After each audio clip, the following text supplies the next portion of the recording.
আসসালামু আলাইকুম। সবাইকে স্বাগত জানাচ্ছি বিডিভিউজের বিশেষ বুলেটিনে। আপনাদের সঙ্গে আছি আমি সুরভি দিবা।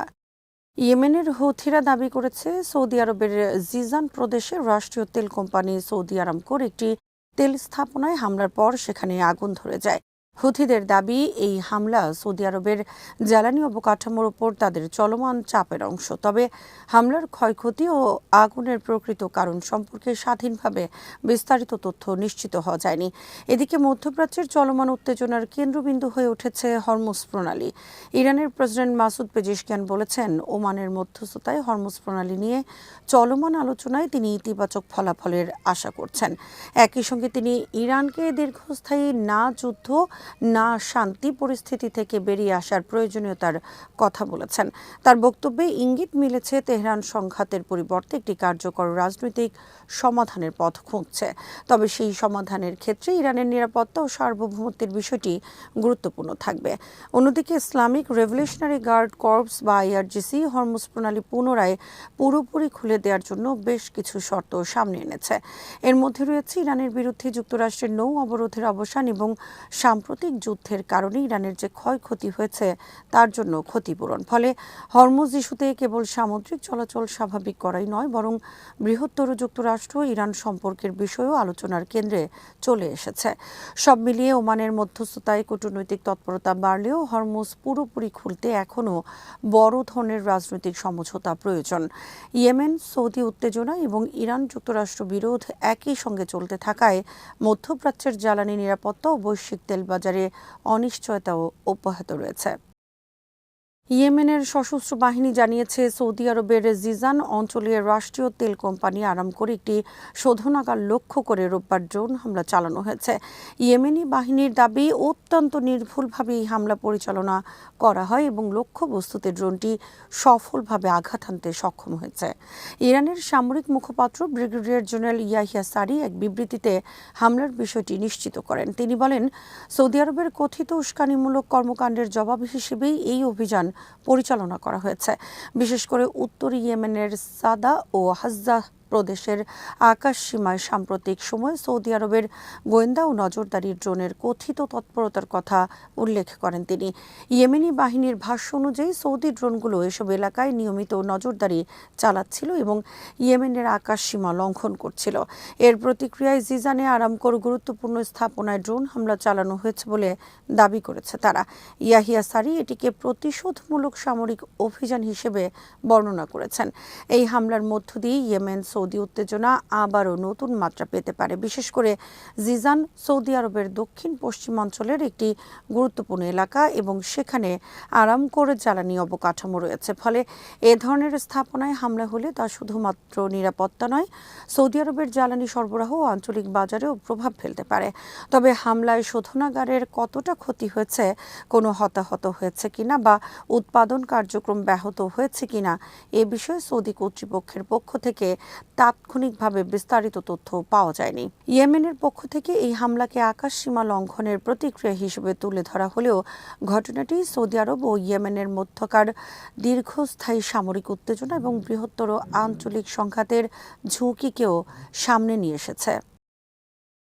গাজা উপত্যকা থেকে ফিলিস্তিনিদের উচ্ছেদের যে কোনো পরিকল্পনাকে কঠোরভাবে প্রত্যাখ্যান করেছে মিশর। দেশটির পররাষ্ট্রমন্ত্রী বদর আবদেল্লাত্তি বলেছেন, গাজা থেকে ফিলিস্তিনিদের সরিয়ে দেওয়ার পরিকল্পনা এখনও আলোচনায় থাকলেও মিশর তা কোনোভাবেই মেনে নেবে না। তিনি এটিকে আরব ও মুসলিম দেশগুলোর জন্য একটি রেড লাইন বা চূড়ান্ত সীমা হিসেবে উল্লেখ করেছেন। ফিলিস্তিনি বার্তা সংস্থা ওয়াফাকে দেয়া এক সাক্ষাৎকারে আবদুল্লাত্তি বলেন, গাজায় এমন পরিস্থিতি তৈরি করে যদি বাসিন্দাদের চলে যেতে বাধ্য করা হয়, তাহলে সেটিকে কোনোভাবেই স্বেচ্ছায় স্থানান্তর বলা যায় না। তার মতে, জীবনযাপন অসম্ভব করে মানুষকে নিজ ভূমি ছাড়তে বাধ্য করা আন্তর্জাতিক আইন এবং দখলদারিত্বের অধীনে থাকা জনগণের অধিকারের লঙ্ঘন। মিশরের পররাষ্ট্রমন্ত্রী স্পষ্ট করে বলেন, কায়রো ফিলিস্তিনিদের উচ্ছেদ মেনে নেবে না এবং এমন কোনো পদক্ষেপের সুযোগও দেবে না। ফিলিস্তিনিদের নিজেদের ভূমিতে থাকার অধিকার নিশ্চিত করাই মিশরের অবস্থান অবস্থান বলে জানান তিনি। এদিকে অধিকৃত পশ্চিম তীরের পরিস্থিতি নিয়েও গভীর উদ্বেগ প্রকাশ করেছেন আবদেল্লাত্তি। তিনি সেখানে ফিলিস্তিনিদের ওপর ক্রমবর্ধমান সহিংসতা, দখল ও অন্যান্য লঙ্ঘনের অভিযোগ তুলে পরিস্থিতিকে নীরব সংযুক্তিকরণ এবং কার্যত সংযুক্তিকরণের প্রক্রিয়া হিসেবে বর্ণনা করেন। তার মতে এ ধরনের পদক্ষেপ ফিলিস্তিনি রাষ্ট্র প্রতিষ্ঠার সম্ভাবনা এবং দুই রাষ্ট্রভিত্তিক সমাধানের পথকে আরও সংকুচিত করছে।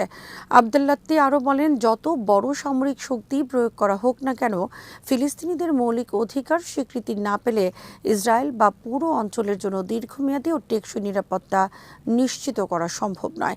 তিনি ইঙ্গিত দেন, স্থায়ী শান্তির জন্য সামরিক সমাধানের পরিবর্তে ফিলিস্তিনিদের অধিকার ও রাজনৈতিক ভবিষ্যৎ নিশ্চিত করাই হতে হবে মূল ভিত্তি। ইরানের বিরুদ্ধে সাম্প্রতিক সামরিক অভিযানে যুক্তরাষ্ট্র ও ইসরায়েল তাদের ঘোষিত লক্ষ্য অর্জনে সম্পূর্ণ ব্যর্থ হয়েছে বলে দাবি করেছেন ইসলামিক রেভলিউশনারি গার্ড কর্পস IRGCর Tehran commander brigadier general Hasanzadeh. শনিবার তেহরানের একটি স্থানীয় ডিভিশন পরিদর্শনের সময় তিনি বলেন, যুক্তরাষ্ট্র ও ইসরায়েলের শীর্ষ কর্মকর্তাদের নিজেদের জনমত এবং বুদ্ধিজীবীদের কাছে তাদের ধারাবাহিক ব্যর্থতার কোনো জবাব নেই। তার দাবি, ইরানের ইসলামিক শাসন ব্যবস্থার বিরুদ্ধে পরিচালিত সামরিক অভিযানে দুই দেশই তাদের উদ্দেশ্য পূরণ করতে পারেনি। হাসানজাদের বক্তব্য অনুযায়ী ইরানের বিরুদ্ধে সাম্প্রতিক 2 দফা যুদ্ধে তাদের প্রধান লক্ষ্য ছিল দেশটির ইসলামিক শাসন ব্যবস্থাকে দুর্বল বা উৎখাত করা, ইরানের সশস্ত্র বাহিনীর সক্ষমতা কমিয়ে দেয়া এবং দেশটির শান্তিপূর্ণ পারমাণবিক কর্মসূচি বন্ধে বাধ্য করা। তবে এসব লক্ষ্য অর্জিত হয়নি বলে দাবি করেন তিনি বলেন, জুনে সংঘটিত 12 দিনের যুদ্ধ এবং পরবর্তী 40 দিনের সংঘাতে ইরানের সশস্ত্র বাহিনী পাল্টা হামলার মাধ্যমে যুক্তরাষ্ট্র ও ইসরায়েলের গুরুত্বপূর্ণ সামরিক ও কৌশলগত স্থাপনাগুলোকে লক্ষ্যবস্তু করেছে। তার দাবি, প্রথম দফার যুদ্ধে ইসরায়েলের অনুরোধে ওয়াশিংটন তেহরানের কাছে যুদ্ধবিরতির আবেদন জানায়। পরবর্তী 40 দিনের সংঘাতেও ইরানের ধারাবাহিক পাল্টা হামলার পর মার্কিন প্রেসিডেন্ট ডোনাল্ড ট্রাম্প একতরফাভাবে যুদ্ধবিরতি ঘোষণা করেন। হাসানজাদে আরও বলেন, যুদ্ধবিরতির পরও যুক্তরাষ্ট্রের বিভিন্ন কর্মকাণ্ডের জবাব দিয়ে যাচ্ছে ইরানের সশস্ত্র বাহিনী। পাকিস্তানের মধ্যস্থতায় সমঝোতা স্মারক স্বাক্ষরের পরও এ অবস্থান অব্যাহত রয়েছে। IRGCর এ কমান্ডার ইরানের জনগণের ব্যাপক সমর্থনকেও তাদের সাফল্যের অন্যতম কারণ হিসেবে উল্লেখ করেন। বিশেষ করে বাসিজ স্বেচ্ছাসেবী বাহিনীর ভূমিকার প্রশংসা করে তিনি বলেন, জাতীয় ঐক্য ও জনগণের সমর্থনই প্রতিপক্ষের বিরুদ্ধে ইরানের প্রতিরোধকে শক্তিশালী করেছে। দক্ষিণ লেবাননের বিভিন্ন এলাকায় ইসরায়েলি বাহিনী ব্যাপক বিস্ফোরণ ও বিমান হামলা চালিয়েছে। রোববার দেশটির দক্ষিণাঞ্চলের মানসুরি এলাকায় ইসরায়েলি সেনারা বড় ধরনের বিস্ফোরণ ঘটায়। একই সময়ে ড্রোন থেকে বোমা ফেলে কয়েকটি বনভূমিতে আগুন ধরিয়ে দেওয়া হয়। এতে বিস্তীর্ণ এলাকায় দাবানলের মতো আগুন ছড়িয়ে পড়ে। লেবাননের স্থানীয় গণমাধ্যমের বরাত দিয়ে জানা গেছে, দক্ষিণাঞ্চলের জাওতার আল শারকিয়া ও হাদ্দাথা এলাকাতেও ইসরায়েলি সেনারা বিস্ফোরণ ঘটায়। পাশাপাশি আলী আল তাহের উচ্চভূমি লক্ষ্য করে গোলাবর্ষণ করা হয়। এদিকে ইসরায়েলি একটি ড্রোন দেইর আল মাজরা, কাফর, হুনেহ, নিহা এবং আইন আল তিনেহ এলাকার উচ্চভূমিতে একাধিক বোমা নিক্ষেপ করে। এসব হামলার পর বনাঞ্চলের বিভিন্ন স্থানে আগুন ছড়িয়ে পড়ে। স্থানীয় সূত্রগুলো জানিয়েছে, আগুনের কারণে বেশ কিছু এলাকায় ধোঁয়ার কুণ্ডলী দেখা যায় এবং বনভূমির ব্যাপক ক্ষয়ক্ষতির আশঙ্কা করা হচ্ছে। হামলার ফলে ওইসব এলাকায় নতুন করে উত্তেজনা সৃষ্টি হয়েছে। দক্ষিণ লেবাননের সীমান্তবর্তী অঞ্চলগুলোতে দীর্ঘদিন ধরেই ইসরায়েলি সামরিক তৎপরতা ও হামলা অব্যাহত রয়েছে। সাম্প্রতিক এই হামলায় সরাসরি কোনো হতাহতের খবর তাৎক্ষণিকভাবে পাওয়া যায়নি। তবে বিস্ফোরণ ও অগ্নিকাণ্ডের কারণে বেসামরিক জনগণের নিরাপত্তা নিয়ে উদ্বেগ তৈরি হয়েছে। বিশেষ করে বনাঞ্চলে আগুন ছড়িয়ে পড়ায় পরিবেশগত ক্ষতির পাশাপাশি আশপাশের বসতিগুলো ঝুঁকিতে পড়তে পারে বলে আশঙ্কা করা হচ্ছে। লেবাননের দক্ষিণাঞ্চলে ইসরায়েলি হামলা ও সামরিক তৎপরতা এমন সময় বাড়ল যখন অঞ্চলটিতে সংঘাত কমিয়ে উত্তেজনা প্রশমনের জন্য বিভিন্ন পর্যায়ে কূটনৈতিক প্রচেষ্টা চলছে। তবে মাঠ পর্যায়ে ধারাবাহিক হামলা পরিস্থিতিকে আরও জটিল করে তুলছে। প্রিয় দর্শক, যুক্তরাষ্ট্র ইরান যুদ্ধ নিয়ে আরও সর্বশেষ সংবাদ এবং বিশ্লেষণ থাকছে আমাদের সন্ধ্যার বুলেটিনে। আজ এখানেই শেষ করছি। সবাই ভালো থাকুন, সুস্থ থাকুন আর দেখতে থাকুন BDViews। চ্যানেলটি ভালো লাগলে সাবস্ক্রাইব করুন, সংযুক্ত থাকুন আমাদের ফেসবুক পেজে।